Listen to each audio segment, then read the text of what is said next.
సంబంధించి సత్తెనపల్లి టీడీపీ నేతలు మనతో ఉన్నారు. సార్ చెప్పండి, ఇప్పుడు మనం చూస్తున్నాం సత్తెనపల్లి రోడ్లలో బైకులు సైలెన్సర్లు గొడవలు చేస్తూ ఆర్టీసీ బస్సులు ఆపుతూ ఆర్టీసీ బస్సుల మీద వైసీపీ జెండాలు తిప్పుతూ నానా హంగామా సృష్టిస్తున్నారు. పరామర్శకు చేసే వ్యక్తి ఇంత అవసరం అని మీరు భావిస్తున్నారా?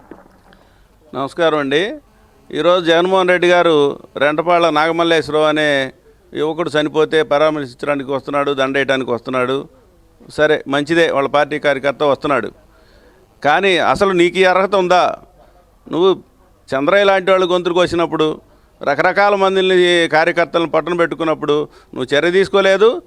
తెలుగుదేశం పార్టీ నాయకుల్ని రావడానికి సాక్షాత్తు ముఖ్యమంత్రి గారు చేసిన చంద్రబాబు నాయుడు గారిని రావడానికి పర్మిషన్ ఇలా నువ్వు ఇవాళ నీకు 3 వెహికల్స్కి 100 మంది నాయకుల్ని నీతో పాటు తీసుకెళ్ళడానికి కొన్ని వేల మంది పోలీసుల్ని ఇప్పటికే ఉన్న అప్పులు చాలక ఇప్పుడు మళ్ళీ వీళ్ళందరికీ ఖర్చులు పెట్టిస్తున్నావు. నువ్వేదన్నా నీకు సానుభూతి ఉంటే ఆ నాగమల్లేశ్వరరావు వాళ్ళ భార్యకి, పిల్లలకి, వాళ్ళ కుటుంబానికి ఏదైనా సాయం చేయాలి. ఇట్లా కొన్ని శవాలను తయారు చేయడానికి, జనాన్ని చంపడానికి కాదు కదా రావాల్సింది. ఇప్పుడు ఈ క్షణం కూడా చంపేశారు ఒక మనిషిని. సత్తెనపల్లిలో సత్తెనపల్లి చరిత్రలో ఏనన్ని ఫ్లెక్సీలు వేసుకున్నారు. ఇవాళ ప్రజాస్వామ్యం అంటే ఇది. ఇవాళ నువ్వు వస్తుంటే ఊరు మొత్తం ఫ్లెక్సీలు మయం చేశారు. ఎవరైనా అబ్జెక్షన్ పెట్టారా? స్థానిక శాసనసభ్యులు కన్నా గారు వాళ్ళ మానాన్ని వాళ్ళు చూసుకుంటారు, వెళ్తారని ఊరు మొత్తం వేల ఫ్లెక్సీలు వేసినా కూడా, జెండాలు పెట్టుకున్నా కూడా,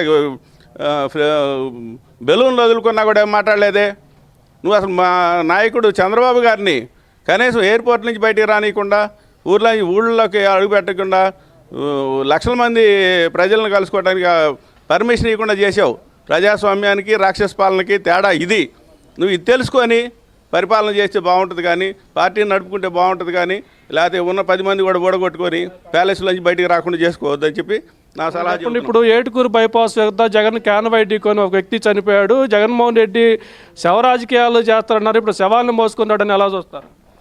శవ రాజకీయాలు అలవాటు వైఎస్ఆర్ పడే. తన తండ్రి చనిపోతేనే శవ రాజకీయం చేశాడు. తన కాన్వాయ్ బయలుదేరితే ఎంతమంది ప్రాణాలు పోతాయో. ఇక్కడేదో ఒక మరి విగ్రహావిష్కరణ కానీ వచ్చారు, కానీ విగ్రహావిష్కరణ వాళ్ళని పరామర్శించడానికంటే ఎంతమంది కావాలి? 100 మంది కావాలి.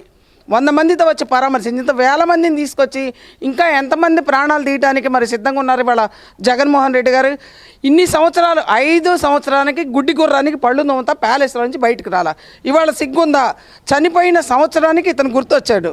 ఇక్కడ పక్కనున్న మరి 6-7 కిలోమీటర్లో ఉన్న అంబటి రాంబాబు గారికి గుర్తొచ్చి పలకరీలేదు ఆయన్ని. నువ్వే మొహం పెట్టుకొని జనంలోకి రావాలంటే సిగ్గుండాలి. ఈ వంకతో బయలుదేరుతా ఉన్నావు. కానీ ఈరోజు ఈ వంకతో బయలుదేరుతాం. జనాలు ఖచ్చితంగా బుద్ధి చెప్తారు.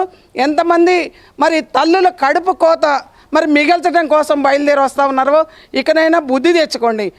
ఒక్కటి మేము అడుగుతా ఉంది ఏంటంటే, ఇంతకుముందు వైఎస్ఆర్ పార్టీ మరి బాధితులు చాలామంది ఉన్నారు. మీ పార్టీలో ఉన్నప్పుడు చాలామందిని బలి చేశారు. వాళ్ళని పరామర్శించు. నీకు నీతి నిజాయితీ ఉంటే ఆ రోజు మీరు అధికారంలో ఉన్నప్పుడు బలైపోయిన వాళ్ళని పరామర్శించాలి. ఒకటి. ఇంకొకటి, విడుదల రజనీ గారు మాట్లాడుతుంది చంద్రబాబు గాడు అని మాట్లాడుతుంది. 4 తెగ్గొస్తాం. గుర్తుపెట్టుకో. రోజు అయినా సరే, రజనీ అయినా సరే, ఎవరైనా ఆడది అనేది మర్చిపోయి ఆడవాళ్ళని మాట్లాడితే మీరు ఆడవాళ్ళు కాదా? రాజధాని మహిళలను మాట్లాడితే మీకు కొంతంత కూడా సానుభూతి లేకుండా, బుద్ధి లేకుండా, సిగ్గు జ్ఞానం అనేది మర్చిపోయి చంద్రబాబు గారు ఒళ్ళు దగ్గర పెట్టుకో. గాడు గీడు అని మీకన్నా 100 సార్లు మాట్లాడగలం. 4 తెగ్గోసే రోజు దగ్గరకు వచ్చింది మీకు. మీరు చెప్పండి, ఈరోజు రెంటపాలకి జగన్మోహన్ రెడ్డి పరామర్శకు విగ్రహావిష్కరణ వస్తున్నారు, కానీ